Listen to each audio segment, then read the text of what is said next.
নমস্কার বন্ধুরা, কাল 25শে জুন কোপা আমেরিকাতে কোস্টারিকার বিপক্ষে মাঠে নামছে ব্রাজিল। ম্যাচটি ভারতীয় সময় সকাল 6:30 এবং বাংলাদেশি সময়ে সকাল 7টায় অনুষ্ঠিত হবে।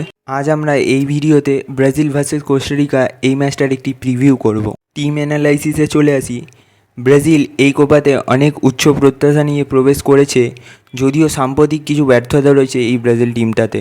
দলটি অন পেপারে অনেক শক্তিশালী হলেও একজন পিওর নাম্বার 10-এর অভাব, নেইমারের ইনজুরির কারণে তাদের অনেক ভোগাবে। কি প্লেয়ারদের কথায় আসি, Vinicius Junior, Rodrygo, Endrick, Lucas Paqueta, এরম অনেক শক্তিশালী প্লেয়ার ব্রাজিল দলের কাছে আছে। এই প্লেয়ারদের ইন্ডিভিজুয়াল কোয়ালিটি এতটাই যে এই প্লেয়াররা কোস্টারিকা কেন পৃথিবীর যে কোনো ডিফেন্স লাইনকে ভেঙে দিতে পারে। ম্যানেজার ডরিভাল জুনিয়র এখন ব্রাজিল দলের দায়িত্বে আছেন এবং তার অনেক সিদ্ধান্ত নিয়ে অনেক সমালোচনাও হচ্ছে, কিন্তু ডরিভাল জুনিয়রের এখন মূল লক্ষ্য হওয়া উচিত ব্রাজিলকে কিভাবে তাদের আগের জাতে ফিরিয়ে আনা যায়। কোস্টারিকাতে আসা যাক।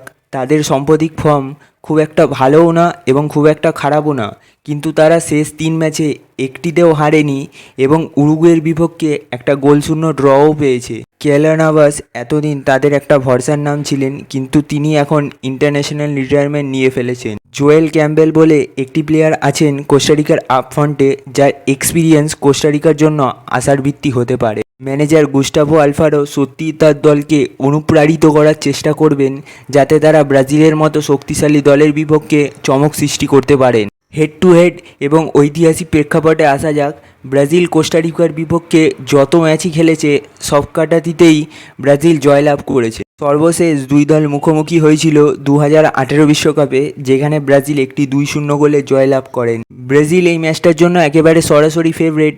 হেড টু হেডে এত সুন্দর স্টেটস এবং ব্রাজিলের এত সুন্দর একটি দল অন পেপারে এবং কোপা আমেরিকার মতো কম্পিটিশনে ব্রাজিলের হেরিটেজ তা আমরা সবাই জানি। ট্যাকটিসে আসি।